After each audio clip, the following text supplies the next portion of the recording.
ஹரே கிருஷ்ணா. எல்லா பக்தரோடும் இந்த சனிக்கிழமை சத் சங்கத்துக்கு வந்து வரவேற்கிறோம். இன்றைக்கி ஒரு நல்ல நாள், விசேஷமான நாள். வைஷ்ணவர்களுக்கு தொண்டு செய்கிறதுக்கு, சேவை செய்கிறதுக்கு பக்தர்கள் வந்து இன்றைக்கி அவங்களோட முயற்சிக்கு அப்பாற்பட்டு சேவை செய்கிற ஒரு வாய்ப்பு வந்து ஸ்ரீமான் நித்யானந்த மகாபிரபு, ஸ்ரீ ரகுநாத் கோஸ்வாமி மகாராஜ் அவங்க வந்து நம்மளுக்கு இந்த ஒரு வாய்ப்பு கொடுத்துருக்காங்க. இந்த ஒரு உற்சவத்துக்கு வந்து பானிஹட்டி மகோத்சவ் அப்படின்னு சொல்கிறாங்க. பானிஹட்டி மகோத்சவ் என்ற இது வந்து பானிஹட்டி அப்படின்னா இந்த ஒரு ஊர் பேர். ஏக்க சக்கரால் கொல்கட்டாலேருந்து ஒரு 6 மணி நேரம் 7 மணி நேரம் நமக்கு தூரம் போனால் ஒரு இடம் இருக்குது. கங்கா நதி தீரத்தில் பானிஹட்டின்னு சொல்லி ஒரு இடம் இருக்குது. அந்த இடத்துல தான் இந்த ஒரு மகோத்சவம் நடந்திருக்கு. இந்த மகோத்சவம் நடந்திருக்கு. இதுக்கு இன்னொரு பேர் கூட இருக்குது, தண்ட மகோத்சவ் அப்படின்னு சொல்லி கூட பேர். தண்டா அப்படின்னா பனிஷ்மெண்ட் கொடுக்குற ஒரு மகோத்சவம் அப்படின்னு சொல்கிறாங்க. அதாவது வைஷ்ணவ சம்பிரதாயத்தில், நம்ம கௌடிய வைஷ்ணவ சம்பிரதாயத்தில் ஒரு பனிஷ்மெண்ட்டு கூட ஒரு உற்சவமாக கொண்டாடுற ஒரு உயர்ந்தமான ஒரு சிறப்பான ஒரு ஒரு நிகழ்ச்சி வந்து நம்ம கௌடி சம்பிரதாயத்தில் மட்டும்தான் நம்ம பார்க்கலாம். வேறு எந்த சம்பிரதாயத்திலும் நம்ம பார்க்க முடியாது. இந்த உற்சவம் எதுக்காக நடந்தது, ஏன் பக்தர்கள் எல்லாமே இது வந்து நதிக்கரைக்கிட்ட போய் இந்த உற்சவத்தை வந்து பிக்னிக் மாதிரி, என்ன ஆன்மீகமான பிக்னிக் மாதிரி போய் அங்கெல்லாம் பிரசாதம் எல்லாம் கொடுத்து எல்லா இடத்துலையும் நிறைய உற்சவங்கள்லாம் பண்ணி, கீர்த்தன் பண்ணி, கிருஷ்ண கதா கேட்டுட்டு இந்த ஒரு நிகழ்ச்சியை வந்து பண்ணுறாங்க அப்படின்றதுக்கு இன்றைக்கி ஒரு உட்காருங்க, கீழே முடியும்னா மேலே உட்காருங்க.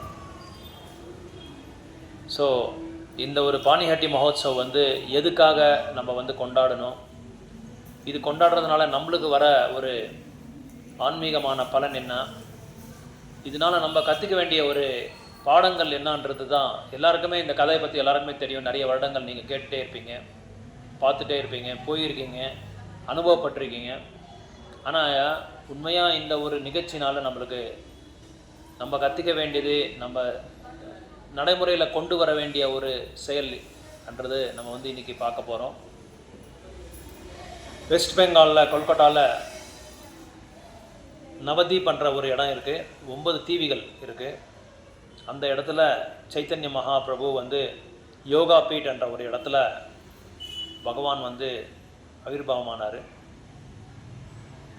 அப்போது அவங்க கூட வந்து நிறைய பக்தர்கள் கூட பகவானோட லீலைகளுக்கு வந்து அசிஸ்ட் பண்ணுறதுக்காக, அவங்களுக்கு சேவை செய்கிறதுக்காக, தொண்டு செய்கிறதுக்காக இவங்களும் வந்து எல்லாமே வந்து பெரும்பாலுமே எல்லா ஒரு லீலைகளும் வந்து பகவான் கிருஷ்ணர் எங்கெங்கெல்லாமே அவதாரம் எடுக்கிறாங்களோ அந்த இடத்துல வந்து அவங்களோட சேவகர்கள், அவங்களோட பக்தர்கள் எல்லாருமே வந்து வேறு பல உருவத்தில், ஆண்களா, பெண்களா, கோபிகரா இல்லை பக்தர்களா, இந்த மாதிரி உருவத்தை எடுத்துகிட்டே இருப்பாங்க. இந்த மாதிரி அவங்களும் அவதாரம் எடுத்துகிட்டே இருப்பாங்க.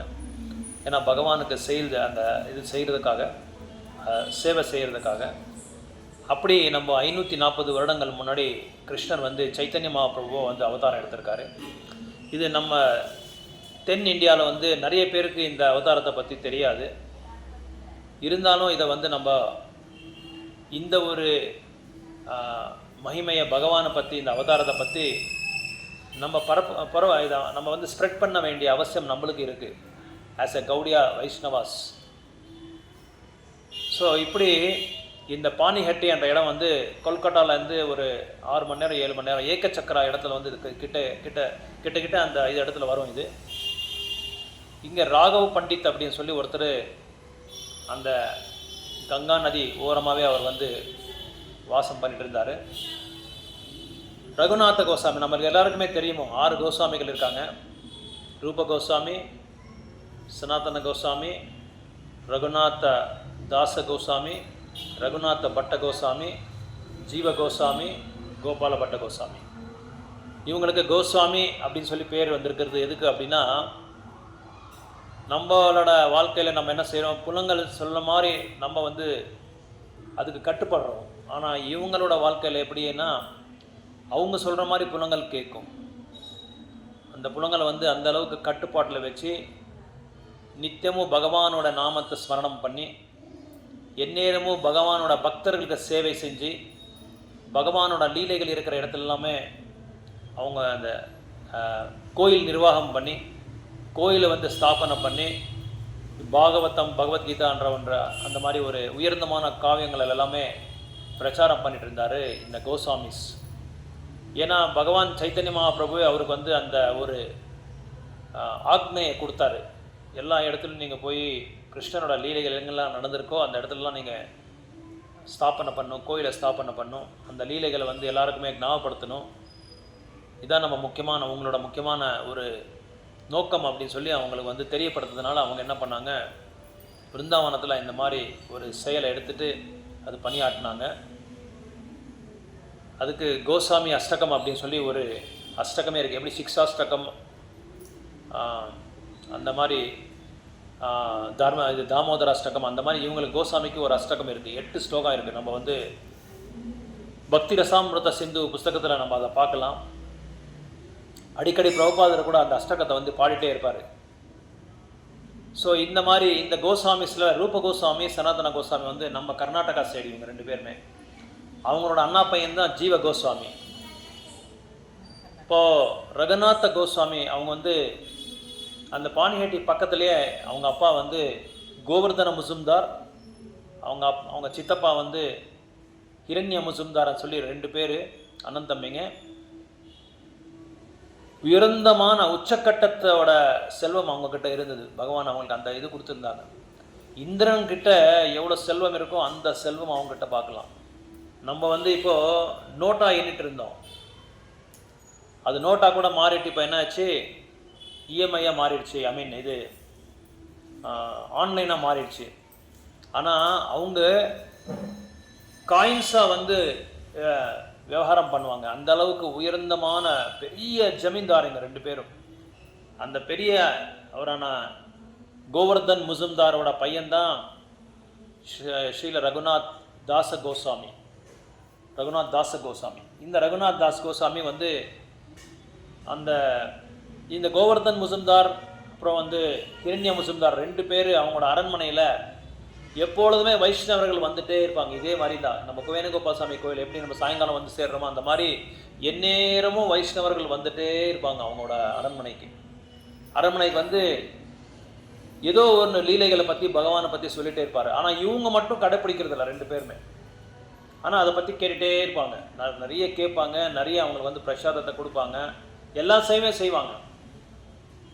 இப்படி இருக்கும்போது ரகுநாத கோஸ்வாமி கூட அதை நல்லா கேட்டுக்கிட்டு சைத்தன்ய மகாபிரபு எப்படியாவது நான் வந்து சந்திக்கணும், அவருக்கு வந்து நான் தொண்டனாகணும், அவருக்கு நான் சேவை செய்யணும் அப்படின்னு சொல்லி ஒரு அபாரமான ஒரு ஆசையை வந்து வளர்த்துக்கிட்டார். அது யார்? ரகுநாத கோஸ்வாமி, ஸ்ரீ ரகுநாத் கோஸ்வாமி.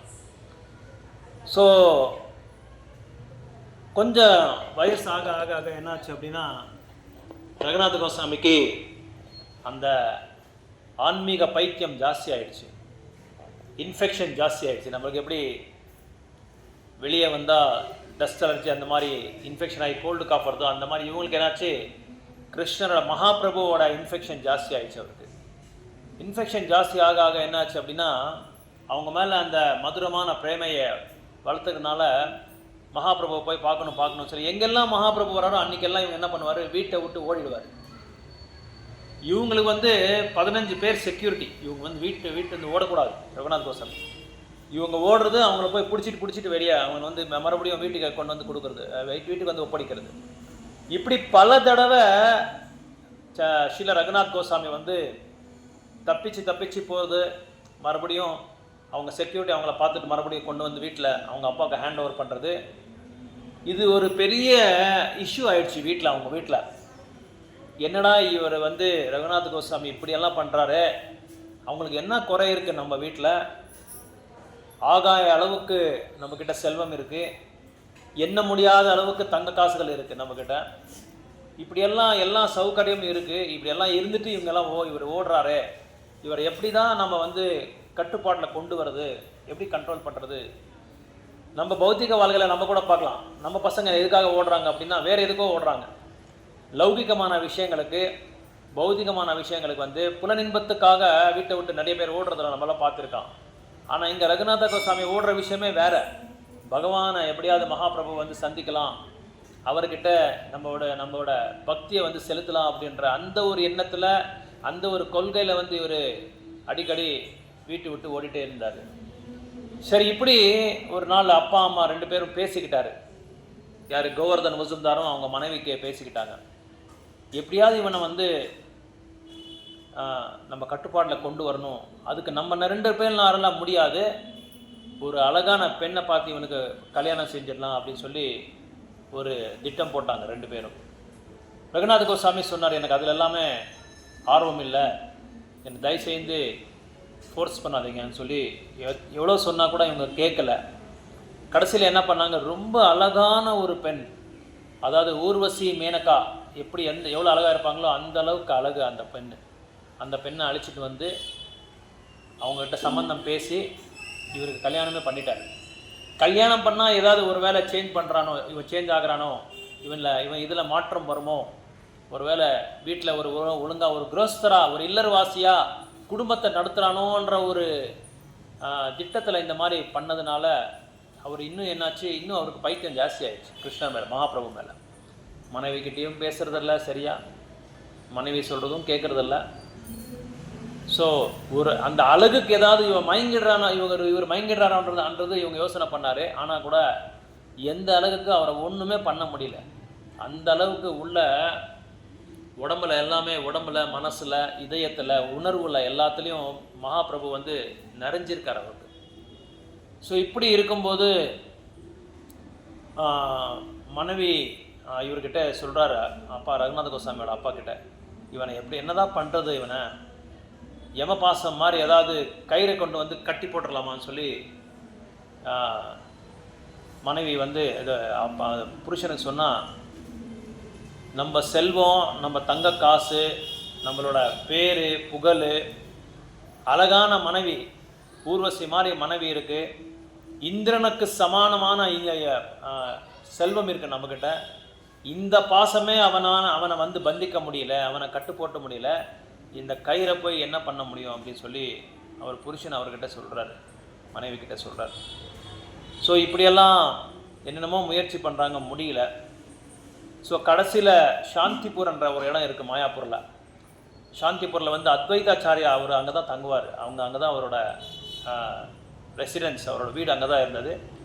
அங்கேருந்து சைத்தன்ய மகாபிரபு வந்து கிளம்பி வராரு. இது வந்து இவருக்கு தெரிஞ்சிடுச்சு, எப்படியாவது சைத்தன்ய மகாபிரபு வந்துட்டுருக்கார், அவரை போய் பார்க்கணும் அப்படின்னு சொல்லி. எப்பொழுதுமே இவர் வந்து தப்பிச்சு ஓடுறது வந்து மெயின் ரோட்டில் போயிட்டு இருந்தார். ஏன்னா அந்த மெயின் ரோட்டில் எல்லா இடத்துலையும் வந்து இவங்களோட ஆளுங்கள் இருப்பாங்க, அந்த ஆளுங்களுக்கு எப்படியாவது பிடிச்சிட்டு வந்துடுவாங்க அவங்கள. ஆனால் இந்த சமயத்தில் இத்தனை நாள் நான் ஓடினது தப்பு, நான் வேறு ரூட்டை மாற்றணும் அப்படின்னு சொல்லி என்ன பண்ணார், கிராமத்தை ரூட்டில் இருக்கிற அந்த அந்த அந்த ரூட்டில் போயிட்டாங்க. கிராமம் இருக்கிற ரூட்டில், எல்லா வில்லேஜஸ் எல்லாம் எங்கே இருக்கோ அந்த ரூட்டில் போய் தப்பிச்சு ஓடிட்டாங்க. ஓடுறாங்க 11 நாள் ஓடி இருக்காங்க. எத்தனை நாள்? 11 நாள். அந்த 11 நாளில் 3 நாளில் 3 தடவை தான் பால் குடிச்சிருக்காங்க. நம்ம ஒரு நாளைக்கு 3 தடவை 4 தடவை குடிப்போம் பால்.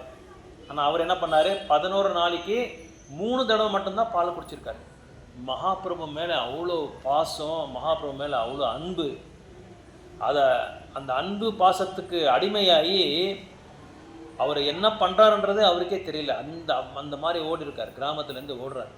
அந்த சமயத்தில் பஸ்ஸு, காரு, ஃப்ளைட்டு, ஹெலிகாப்டர் இதெல்லாமே எதுவுமே கிடையாது. போக்குவரத்து வர அந்த வாய்ப்பெல்லாம் எதுவுமே கிடையாது. நடந்து தான் போகணும். ஓடி போகிறார், அதுவும் ஓடி போகிறார். இப்படி அவர் ஓடி போய் மகாபிரபுவை போய் சந்திக்கிறாரு. சாந்திபூரில் போய் சந்திச்சுட்டு மகாபிரபுவை பார்க்குறாரு. உங்களை பற்றி நான் நிறைய கேட்டிருக்கேன், உங்களுக்கு எப்படியாவது சரணடைஞ்சிட்டு நான் உங்கள் கூடயே இருந்துடுறேன் அப்படின்னு சொல்லி அவரை காலை பிடிச்சி தவிக்கிறாரு. இப்போ சைத்தன்ய மகாபிரபு சொல்கிறாரு, நேரடியாக நீ வந்து என்னை ஏற்றிக்க முடியாது, முதல்ல நீ போய் என்னோட தூயமான பக்தர்கள் இருக்காரையா இல்லையா, அவங்கக்கிட்ட போய் நீ மன்றாடி அவங்களோட திருப்பாதத்தை ஆசிரியத்தை எடுத்து அவங்களுக்கு சேவை செய்ய நீங்கள் தொடங்குங்க, அதுக்கப்புறமா என்ன நடக்குதுன்றது நீங்களே பார்க்கலாம் அப்படின்னு சொல்லி சைத்தன்ய மகாபிரபு அவருக்கு சொல்லி அனுப்பிச்சிடுறாரு.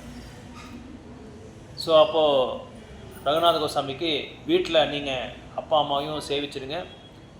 வீட்டில் ஒரு குரோஸ்தராக நீங்கள் உங்களுக்கு கல்யாணம் வேறு ஆயிருக்கு, ஒரு குரோஸ்தராக உங்களோட கடமை என்னென்ன இருக்கோ அந்த கடமைகள்லாம் செய்யுங்க. அந்தரங்கமாக நீங்கள் என் மேலே உச்சக்கட்ட நிலைக்கு போகிற மாதிரி நீங்கள் என்ன நேசிங்க. ஆனால் பகிரங்கமாக நீங்கள் ஒரு குரோஸ்தராவாக இருங்க, ஒரு பௌத்திகவாதியாக இருங்க அப்படின்னு சொல்லி. அப்படின்னா எதுக்கு இது சொல்கிறாங்க அப்படின்னா, நம்மளோட குடும்பத்தில் கூட நம்மளோட பௌத்திக வாழ்க்கையில் கூட நம்ம என்ன செய்யணும், வெளிப்படையாக நம்ம பார்த்தா ஒரு குரோஸ்தரை மாதிரி ஒரு குடும்பஸ்தர் மாதிரி நம்ம வந்து நடந்துக்கணும். ஏன்னா எல்லாருக்குமே ரொம்ப ஓவராக ஆன்மீகமாக போய்ட்டு யாருக்கும் பிடிக்காது, நம்ம வீட்லேயும் பிடிக்காது, வெளியும் பிடிக்காது. அப்போ என்ன நினச்சிடுவாங்கன்னா, இவன் ஒரு மாதிரி பைத்தண்டா அப்படின்னு சொல்லி பேர் வச்சுருவாங்க. ஆனால் அதில் இருக்கிற அந்த ருச்சி, அதில் இருக்கிற அந்த வைராக்கியம், அதில் இருக்கிற ஒரு ஆனந்தம் எந்த ஒரு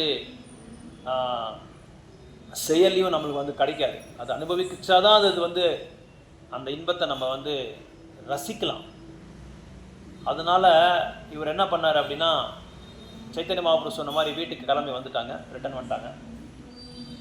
வந்துட்டு என்ன பண்ணார் அப்படின்னா, நித்யானந்த பிரபு வந்து பாணிஹட்டிக்கு வர மாதிரி ஒரு செய்தி வந்துச்சு, ஒரு மெசேஜ் வந்துச்சு.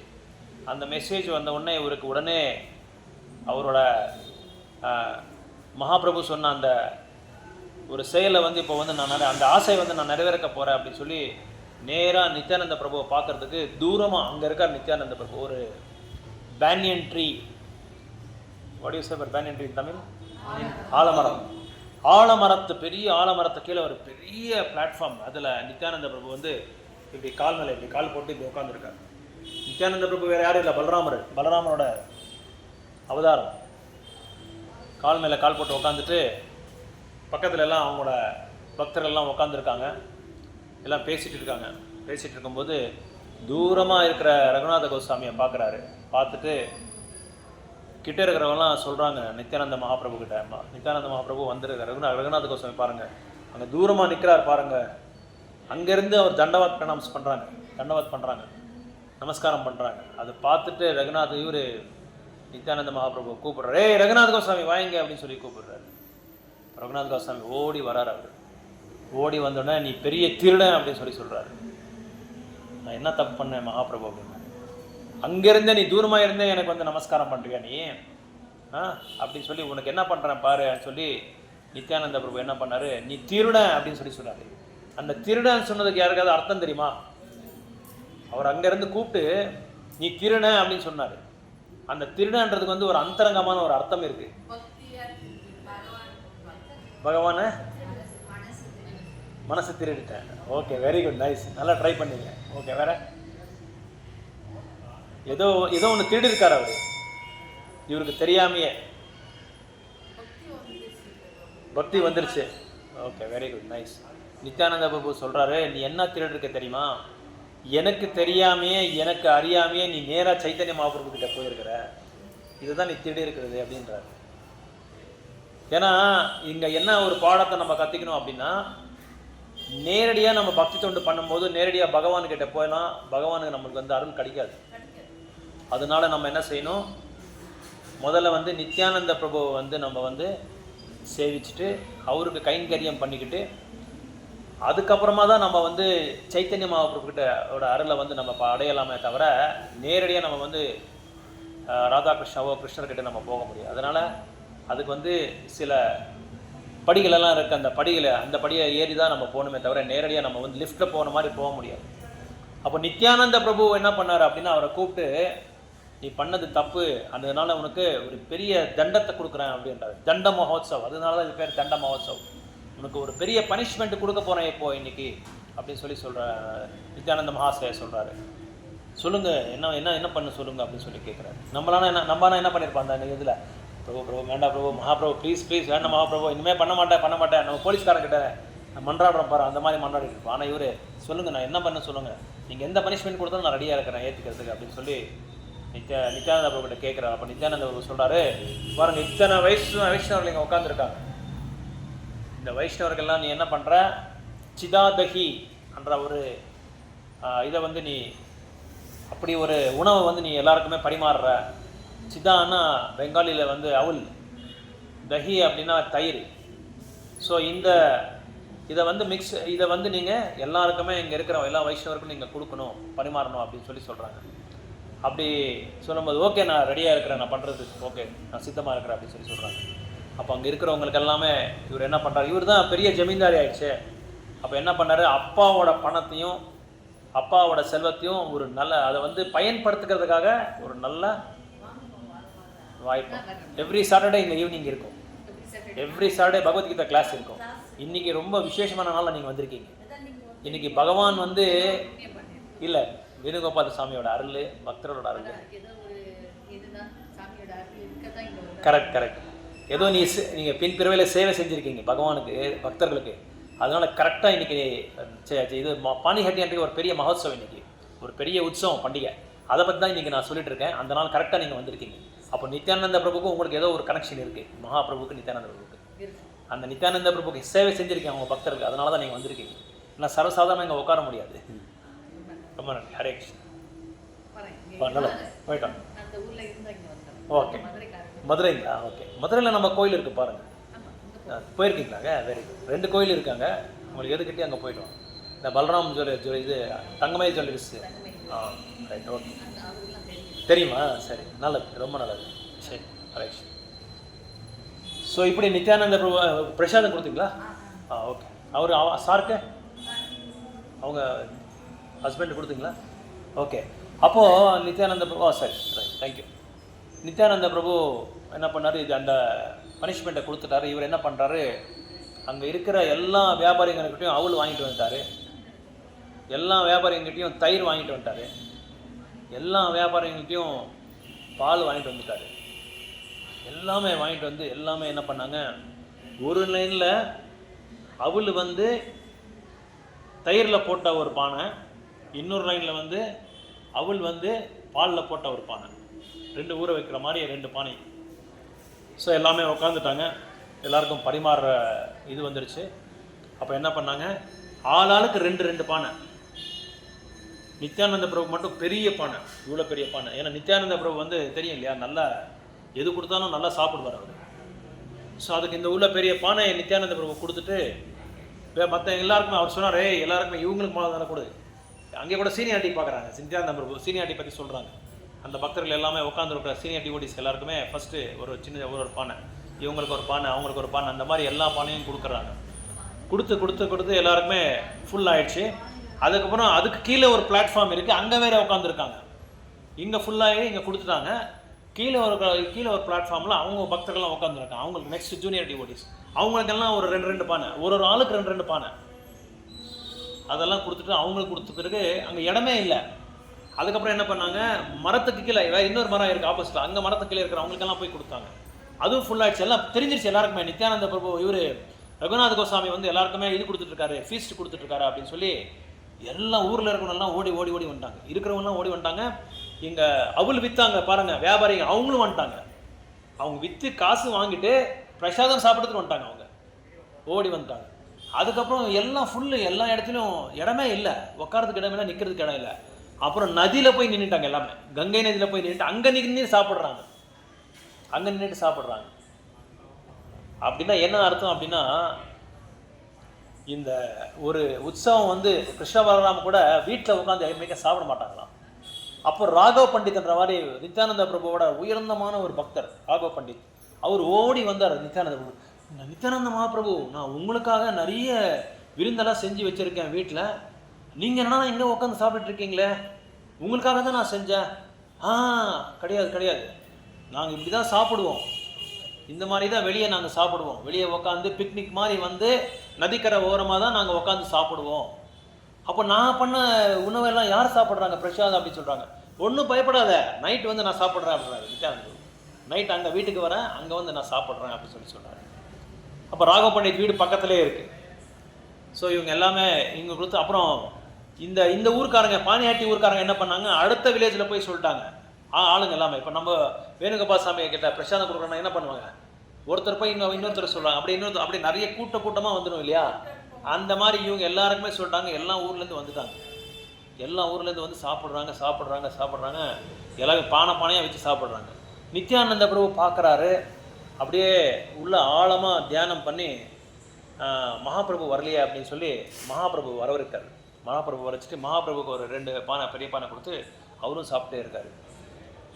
ஸோ இப்படி எல்லாம் சாப்பிட்டுட்டு இருக்கும்போது எல்லா வைஷ்ணவர்களும் ரொம்ப சந்தோஷமாயிடுது. ரொம்ப சந்தோஷமான உடனே நித்யானந்த பிரபு அவர் கூப்பிடுறாரு, ரகுநாத கோஸ்வாமி கூப்பிடுறாரு. ரகுநாதா, இன்னைக்கு உன்னோட ஆசை நிறைவேற போகுது. நீ என்னென்னலாம் ஆசை வச்சிருக்கியோ அது எல்லாமே இன்னைக்கு நிறைவேற போகுதுன்னு சொல்லி அவரோட காலை திருப்பாதையை தூக்கி அவர் தலைமையில் அப்படி வைக்கிறார் நித்யானந்த பிரபு. அப்படி வச்ச உடனே ரகுநாத கோஸ்வாமிக்கு எங்கே இல்லாத சந்தோஷம். அந்த ஒரு நாள் உலகத்திலே அவங்களுக்கு அந்த மாதிரி சந்தோஷமான நாளே கிடையாது. அது வச்ச உடனே அவருக்கு வந்து நித்யானந்த பிரபுவை சந்தோஷப்படுத்தணும் அப்படின்னா என்ன பண்ணணும் அப்படின்னா வைஷ்ணவர்களுக்கு சேவை செய்யணும். வைஷ்ணவர்களுக்கு சேவை செய்யணும். இதுதான் ஃபஸ்ட்டு க்ரைட்டீரியா. முதல்ல வைஷ்ணவர்களுக்கு சேவை செய்யணும், பக்தர்களுக்கு சேவை செய்யணும், அவங்களுக்கு பரிமாறணும்.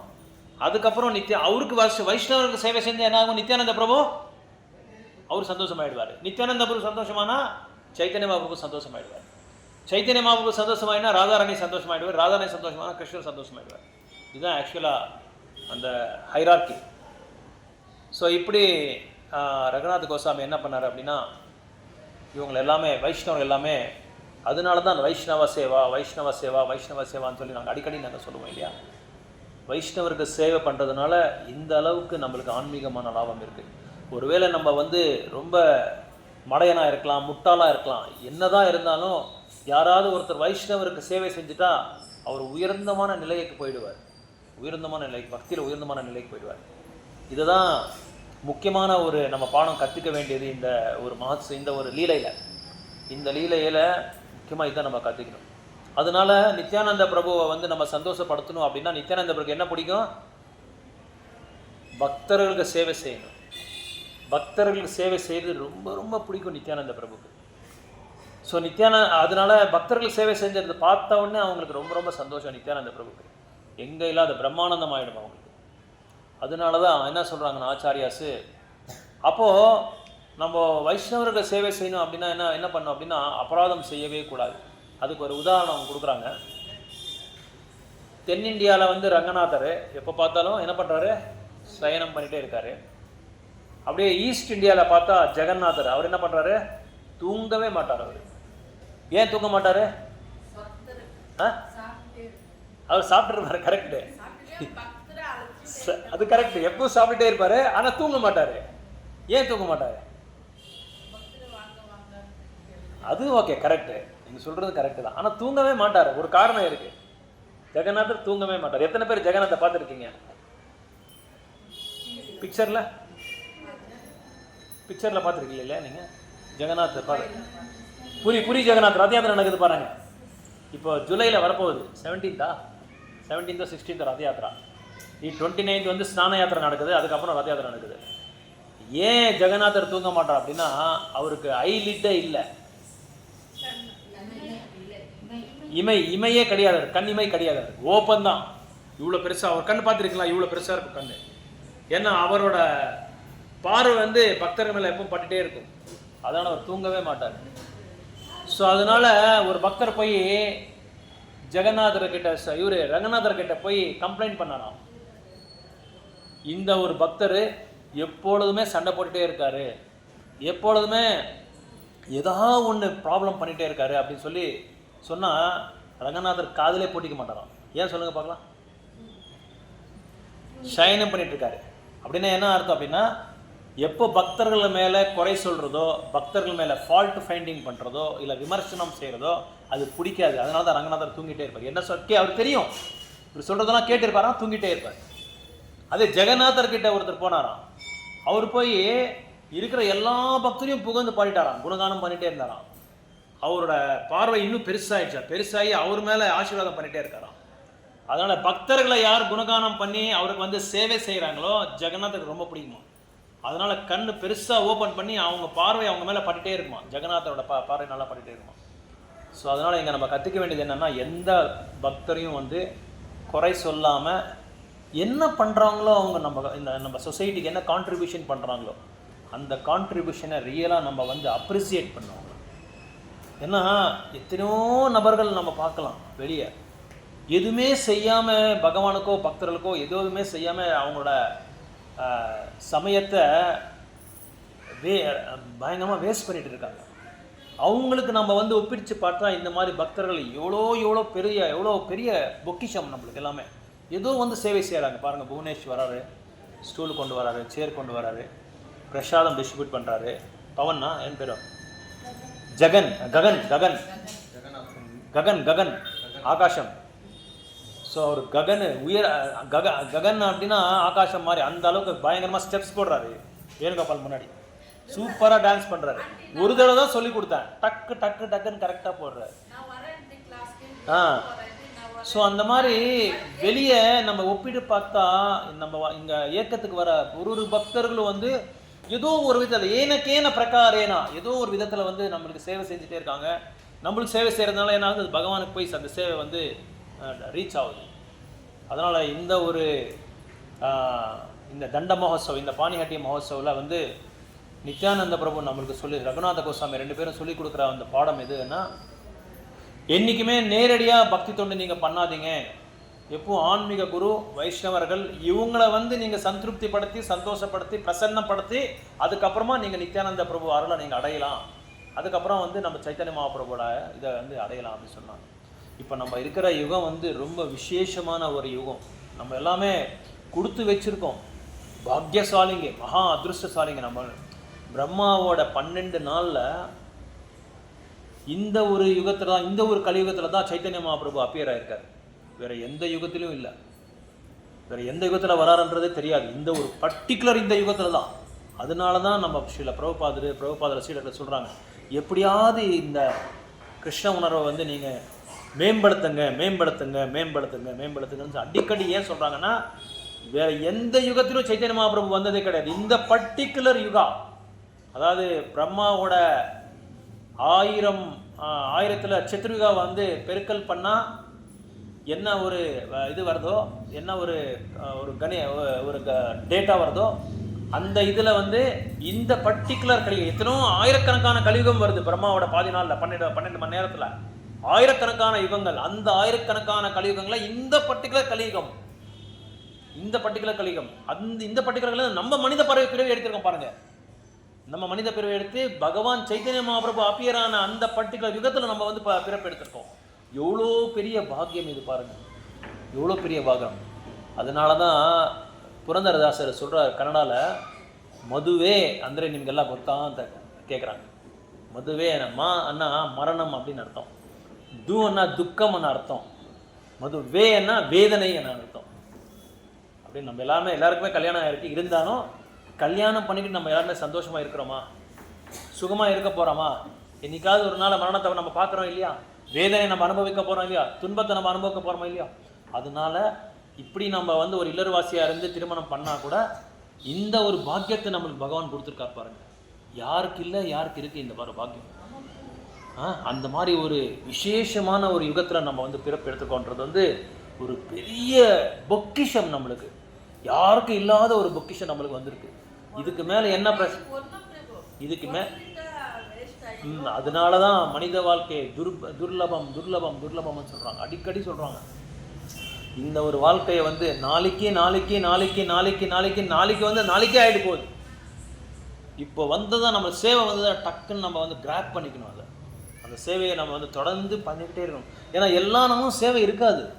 என்னென்ன ஆக போது பாருங்கள். கொரோனா வந்து 3 வருஷம் காலி பண்ணிடுச்சு, நம்மளை எந்த சேவையும் பண்ண முடியல. ஆனால் பக்தர்கள் வந்து நல்லா பிரச்சாரம் பண்ணாங்க, ஆன்லைன் பிரச்சாரம் நல்லா பண்ணாங்க, நல்லா படித்தாங்க, நல்லா பிரச்சாரம் பண்ணாங்க. ஆனால் அந்த பாக்கியம் எல்லாருக்குமே இல்லையே. அதனால தான் பக்தர்களோட சாங்கித்யம் ரொம்ப ரொம்ப விசேஷமானது. அதனால தான் தொடர்ந்து நம்மளுக்கு டைம் கிடச்சா அட்லீஸ்ட் 24 ஹவர்ஸில் ஒரு நாளைக்கு 1 ஹவராவது பக்தர்கள் கூட நம்ம வந்து சாங்கித்யம் பண்ணணும். முடியலன்னா வீக்லி த்ரைஸ் வந்து நம்ம தொடர்ந்து பண்ணிகிட்டே இருக்கணும். ஸோ இந்த ஒரு லீலையில் நித்யானந்த பிரபு ரகுநாத கோஸ்வாமி லீலையில் வந்து இது வந்து சைத்தன்ய சரிதாமிரத்தை நீங்கள் பார்க்கலாம். சைத்தன்ய சரிதாமிரத்தை கிருஷ்ணதாஸ் கவிராஜ் கோஸ்வாமி சொல்கிறார். இந்த லீலை வந்து அங்கே தான் நடந்திருக்கு, அந்த இடத்துல நடந்திருக்கு. இதை பற்றி விளக்கத்தை அங்கே கொடுத்துருக்காங்க. அதனால் இதில் நம்ம கற்றுக்க வேண்டிய முக்கியமான பாடம் வந்து வைஷ்ணவர்களுக்கு சேவை செய்யணும். வைஷ்ணவோட சாங்கியத்தில் இருக்கணும். பகவானோட நாமத்தையும் ஏகாதசி விரதத்தை வந்து நம்ம கரெக்டாக நம்ம ஃபாலோ பண்ணணும். அப்படி இது ஃபாலோ பண்ணாமல் இருந்தால் கஷ்டம். அது அப்படி நம்ம ஃபாலோ பண்ணணும் அப்படின்னா, தொடர்ந்து நம்ம ஃபாலோ பண்ணோம் அப்படின்னா பக்தரோட சாங்கியத்தில் தான் இருக்கணும். பக்தரோட சாங்கியத்தில் இருந்தால் ஏதோ ஒன்று பகவானை பற்றி சொல்லிகிட்டே இருப்பாங்க. சும்மா இருக்க மாட்டாங்க. ஏதோ ஒரு லீலைகளை பற்றி சொல்லிகிட்டே இருப்பாங்க. ஏதோ பகவானை பற்றி சொல்லுவாங்க, பக்தியை பற்றி சொல்லிகிட்டே இருப்பாங்க. இது சொல்ல சொல்ல சொல்ல சொல்லவனும் தூய்மை ஆகிடுவான், கேட்குறவனும் தூய்மை ஆகிடுவான். அப்படி ஆகிறதுனால அதனால தான் பாருங்கள், பரீட்சித் மகாராஜ் வந்து 7 நாள் டைம் கொடுத்த உடனே நேரடியாக சுக்குமோனி கிட்ட போயிட்டார். உட்காந்துட்டார். போய் உட்காந்து கங்கை நதி தீரத்தில் உட்காந்து கேட்டுகிட்டே இருக்கார். அவர் சொல்கிறாரு, இவருக்கு பரீட்சித் மகாராஜ் வந்து சுக்குமோனிக்கு சொல்கிறாரு, நான் ஒரு சத்திரியன், நான் ஒரு மன்னார் அப்படின்னு சொல்லி நீங்கள் இது பண்ணிட போகிறீங்க. ஒரு வார்த்தையை கூட நீங்கள் மிஸ் பண்ணாமல் எனக்கு சொல்லுங்கள். 7 நாள் தூங்காமல் 7 நாள் அவரோட இது என்னது மூத்திரம் மலங்களை கூட கலைக்காமல் 7 நாள் அங்கே உட்காந்துருக்காங்க. சாப்பிடாமல் கண் கலங்காமல் அப்படியே உட்காந்துருக்காரு 7 நாள். நம்ம கேட்குறது நம்மளால் 70 நிமிஷம் கூட உட்கார முடியாது. 70 நிமிஷம் கூட நம்மளால் உட்கார முடியாது. 7 நாள் அப்படியே உட்காந்துருக்காங்க அதுக்காக கேட்குறதுக்கு. அப்படியே பாகவதத்தையே குடிச்சிட்டாரு. நம்ம வந்து வாயால் நம்ம குடிக்கிறோம், பாயசம் குடிக்கிறோம், வாயால் பால் குடிக்கிறோம். ஆனால் அவர் காதால் குடிச்சிட்டார் அமிர்தத்தை. என்ன அமிர்தத்தை? பாகவதாமிரதத்தை காதால் குடிச்சிட்டார். அதான் இது மாதிரி நீங்கள் சைத்தன்ய சரிதாமிரதத்தை படிக்கணும். அதில் தான் பகவான் கிருஷ்ணதாஸ் கவிராஜ் கோஸ்வாமி எப்படி வைஷ்ணவரோட குணங்கள் எப்படி இருக்கும், எப்படி மற்ற ஜீவராசிகள் மேலே எப்படி அவங்க வந்து அன்பு காமிக்கிறாரு, எப்படி வைஷ்ணவர்களை வந்து நம்ம வந்து சேவை செய்யணும், எப்படி நம்ம பணிவாக நம்ம பக்தி தொண்டை நம்ம வந்து செலுத்தணும். ஒருத்தர் வந்து பக்தர்கள் மேலே இது பண்ணால் எப்படி சைத்தன்ய மகாபிரபு பாடம் கற்றுக் கொடுக்குறாரு, இது எல்லாமே நம்ம பார்க்கலாம். ஜெகதானந்த பண்டித்தவங்களோட லீலைகள், சார்வபௌம பட்டாச்சாரியோட லீலைகள், இதெல்லாமே நம்ம பார்க்கலாம். ராமானந்தராயி, எல்லா கோபியர்களும் சைத்தன்ய மகாபிரபுவோட பீரியடில் வந்து லீலையில் வந்து பங்கெடுத்திருக்காரு. ஸோ இதெல்லாம் நம்ம கேட்க சைத்தன்ய சரிதாமிரதா வந்து அதனால தான் கிருஷ்ணதாஸ் கவிராஜ் இவர் பக்தி சித்தாந்த சரஸ்வதி கோஸ்வாமி சொல்கிறாரு, ஒரு வேளை இந்த உலகம் எல்லாமே அழிஞ்சிட்டா உங்கள் கையில் பகவத்கீதா பாகவதம் இருந்தால் நீங்கள் பொழிச்சிக்குவீங்க அப்படின்றாங்க. எல்லாமே தண்ணியில் அடிச்சுட்டு போயிட்டா கூட வெள்ளத்தில் இது 2 இருந்தால் நீங்கள் பொழிச்சிக்குவீங்க அப்படின்னு. ஒரு வேளை சப்போஸ் ரொம்ப ஓவராக தண்ணி வெள்ளம் வந்து அது 2ம் தண்ணியில் போயிட்டா கூட உங்கள் கையில் சைத்தன்ய சரிதாமிரதம் இருந்தால் போதும், உங்களோட லைஃப் சக்ஸஸ் அப்படின்றாங்க, உங்கள் வாழ்க்கையே சக்ஸஸ் அப்படின்னு சொல்கிறாங்க. ஸோ அதனால் அந்த சைத்தன்ய சரிதாமிரதத்தில் தான் இந்த லீலையை நம்ம பார்க்கலாம், படிக்கலாம். நிறைய இந்த மாதிரி லீலைகள் ஒன்றுக்கு 9 புஸ்தகம் இருக்குது சைத்தன்ய சரிதாமிரதா. 11,540 ஸ்லோகா இருக்குது சைத்தன்ய சரிதாமிரத்தில். ஆதி லீலா, மத்திய லீலா, அந்திய லீலா அப்படின்னு சொல்லி 3 லீலைகள். பகவானோட 48 வருஷம் இருந்தாங்க சைத்தன்ய மகாபிரபு. அந்த முதலாவது 24 வருஷம் வந்து சந்நியாசம் எடுக்கிறதுக்கு முன்னாடி லீலைகள், பால்ய லீலைகள், அவரோட கிரகஸ்தா இல்லர்வாசியோட லீலைகள். அதுக்கப்புறம் வந்து என்ன பண்ணார், 6 வருஷம் வந்து தென்னிந்தியாவுக்காக வந்தார். தென்னிந்தியாவுக்கு வந்து பூரி ஜெகநாத் சவுத் இந்தியா பிரயாணம் பண்ணார். அங்கே யார்கிட்ட பக்தர்கள்கிட்ட வந்து அவர் வந்து உரையாடினார். அதெல்லாமே அதில் நம்ம படிக்கலாம். அடுத்த மீதி ஒரு 20 வருஷம் வந்து சந்நியாச லீலா. புரி ஜெகநாத்தில் வந்து 18 வருஷம் என்னமோ இருந்தார் புரி ஜெகநாத்தில். அங்கே எப்படின்னா லீலைகள் பண்ணாங்க. இதெல்லாமே நம்ம பார்த்து படிக்கலாம். இது ரீசெண்டாக சமீபத்தில் நடந்தது. இதெல்லாமே இப்போ நம்ம படிக்கிறது எல்லாமே பாகவதம் 5000 வருடங்கள் முன்னாடி. ஆனால் இப்போ நான் சொல்கிறது வந்து ஜஸ்ட் 540 வருடங்கள் முன்னாடி. இப்போ நம்ம பாணியாட்டி மஹோத்சவ் கூட அது 510 வருஷத்துக்கு முன்னாடி தான் நடந்தது. ஸோ இது வந்து ஏன் கிருஷ்ண பாலராமர் கூட என்ன பண்ணுறாருன்னா வீட்டில் சாப்பிட்றது இல்லையா, யசோத மாதாஜி வீட்டில் நிறைய சாப்பிட்ருந்தா அது எல்லாம் மூட்டையை கட்டிக்கிட்டு வெளியே பிக்னிக் மாதிரி போய் எல்லாரும் கூடயும் சேர்ந்து உட்காந்து சாப்பிடுவாங்க. அந்த ஒரு கல்ச்சர் வந்து அப்போ இருந்தே இருக்குது. இப்போ கூட நம்ம போகிறோம் இல்லையா, பிக்னிக் போனால் நம்ம என்ன பண்ணுவோம், எல்லாம் பாக்ஸ்லாம் போட்டு கேரட்லாம் போட்டுக்கிட்டு வெளியே போய் அங்கே உட்காந்து நல்லா உட்காந்து ஜாலியாக சாப்பிடுவோம். அந்த மாதிரி ஒரு கல்ச்சர் அவங்க ஸ்டார்ட் பண்ணது தான் அங்கே.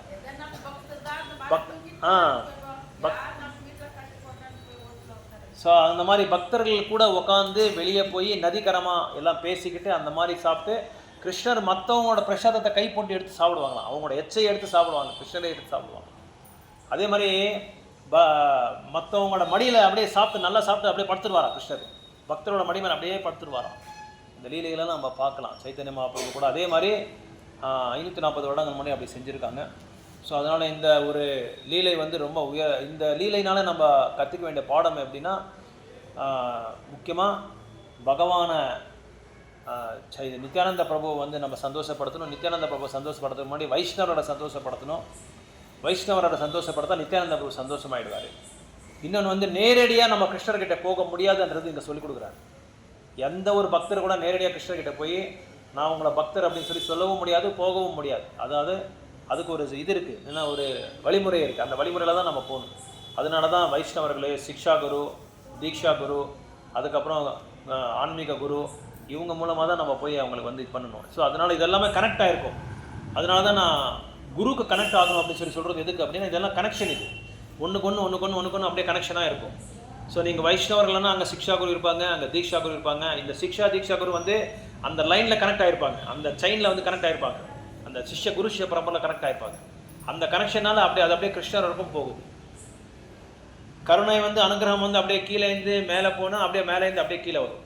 எப்படி நம்ம போகா வந்து இது படித்தா ஃபஸ்ட்டு குருக்கு கொடுக்குறோம், குரு வந்து அவங்க குருக்கு, அதே மாதிரி கிருஷ்ணருக்கு போகும். அவங்க சாப்பிட்டு அந்த மகா பிரசாதம் அப்படியே மேலேருந்து கீழே அப்படியே வரும். ஸோ இந்த மாதிரி நம்ம கௌடிய வைஷ்ணவ சம்பிரதாயத்தில் இது ஒரு ரொம்ப பெரிய ஒரு லீலை. இது வந்து பக்தர்கள் எல்லா இடத்துலையும் வந்து நதிக்கரைக்கிட்ட போய் இதே சமயத்தில் வந்து ஜெகநாத் பலதி சுபத்ரா கூட ஸ்நான யாத்திரை பண்ணுறாங்க. ஸ்நான யாத்திரை பண்ணி கௌர்நிதாயை கொண்டு போய் தண்ணியில் வந்து ஜலக்கிரீடம் ஆடி தண்ணியில் விளையாடி மகாபிரபுவோட அந்த திருப்பாதை வந்து எல்லாருக்கும் தலைமையில் வைக்கிறாங்க. நம்ம லாஸ்ட் இயர் போயிருந்தோம். ஸோ இந்த டைம் கூட இந்த இதுக்கு போயிட்டுருக்கோம், சிதம்பரத்துக்கு போயிட்டுருக்கோம். சிதம்பரம், சீர்காழி அந்த இடத்துல போயிடுறோம். அங்கே இந்த ஒரு பானியட்டி மஹோத்சவம் அங்கே பண்ணுறதுக்கு வந்து பிளான் பண்ணிகிட்ருக்கோம். இன்னும் கொஞ்சம் பேர் அதுக்கு சேரணும், அதனால தான் வெயிட் பண்ணிகிட்டு இருக்கோம். ஸோ யாராவது வர மாதிரி இருந்தால் வாங்க. இன்னொரு 3-4-5 டேஸில் அங்கே கிளம்ப போகிறோம். சிதம்பரம், பானிஹட்டி, சீர்காழி. அது இல்லாமல் அங்கே ஒரு 17 பிளேசஸ்ஸு மாதாஜி சொன்ன, நானும் ஒரு பக்தர் இதுக்கிட்ட பார்த்தேன். ஒரு 17 திவ்யதர்ஷங்கள் அங்கே இருக்குது. அந்த திவ்யதர்ஷங்களை பார்த்துட்டு சேவிச்சுட்டு அங்கேயே மகாபிரபுவோட அந்த பானிஹட்டி ப்ரோக்ராம் அங்கேயே நடத்திட்டு நம்ம ரிட்டர்ன் வந்துடும். 2 days தான் ப்ரோக்ராம். இது ஜஸ்ட் 2 days ப்ரோக்ராம். யாராவது இருந்தால் சொல்லுங்கள், கண்டிப்பாக வாங்க. ஓகே, ஹரே கிருஷ்ணா.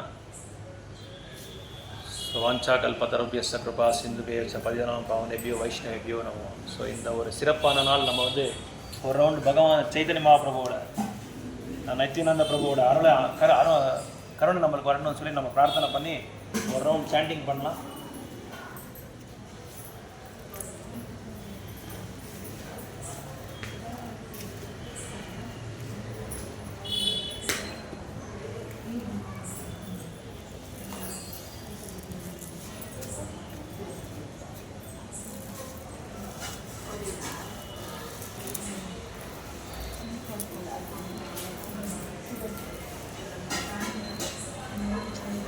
எடுத்து வந்துருக்கீங்களா நீங்கள்? இல்லையா மாலியா இருக்கா? இந்த புக்கு வாங்கிட்டீங்களா? பாகவதம் புக்கு கொடுத்துட்டாங்களா? அவருக்கு கொடுத்துருங்க அமௌண்ட்டு.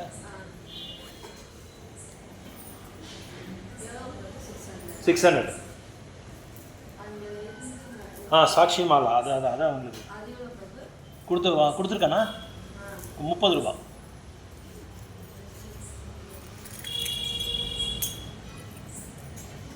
नमो ओम विष्णुपादाय चपट नमो ओम विष्णुपादाय कृष्णप्रष्टाय भूतले श्रीमते भक्तिवेदांता स्वामिन् इति नामिने नमस्ते सरस्वते देवे गौरवाणी प्रचारिणे निर्विशेष शून्यवादी पाश्चात्य தேசதாரினே.